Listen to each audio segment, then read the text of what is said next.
This explains countries as why the gold standard was taken away from the U.S. dollar. The dollar was going to be used. For what reason? The dollar was chosen because back then it was as good as gold.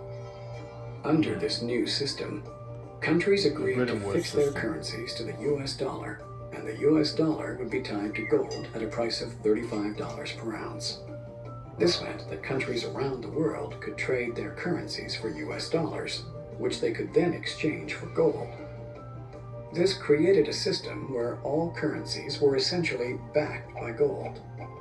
To avoid the logistics of shipping physical gold across the world, that's how it was supposed to when be. countries did exchange their currencies for gold, it was usually stored safely in the U.S. The U.S. Treasury, yes indeed. Under the Bretton Woods system, you could exchange your currency or your dollars for gold. Now, it only applied to foreign countries and central banks.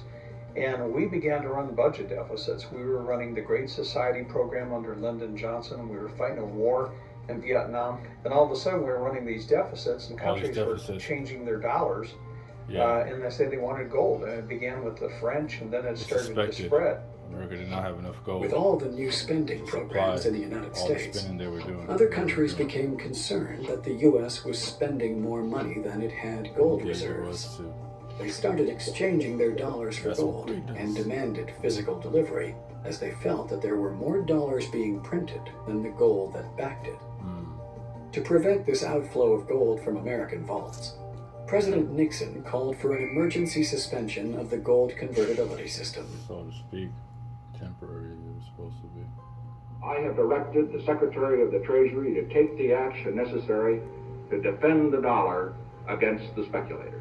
But the speculators I directed Secretary Conley to suspend temporarily the convertibility of the dollar into gold or other reserve assets. All of the problems that we see today in the monetary system are a direct result of the decision made in August 15th, 1971, to abandon fixed link back to gold.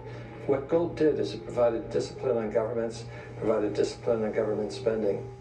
Under the old system, if you ran a budget deficit, then what would happen is gold would flow out of your country until there was a balance again. Well, without any gold backing, then countries ran perpetual deficits. So if you look at, for example, this country, from 1971 on, the U.S. has never run a surplus. Ever since we went off the gold standard, it's just been perpetual stimulus. Good times, bad times, always run a deficit. Printed.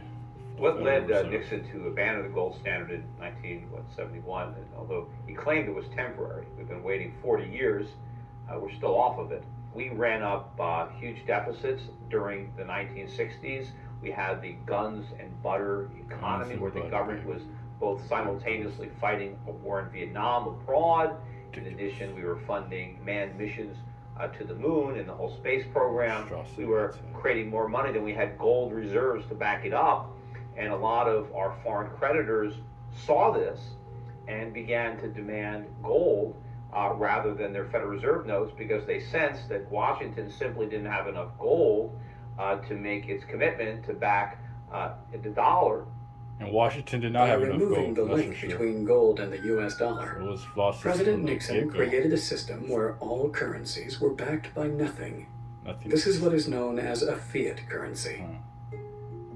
Fiat currency is currency that's backed by nothing except government promises.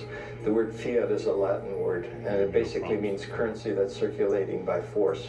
If people have confidence in that currency, and if there's enough government force, that will enable the currency to circulate for a period of time until people lose confidence in the currency. There is no nation on this planet that currently uses money. We all use currency.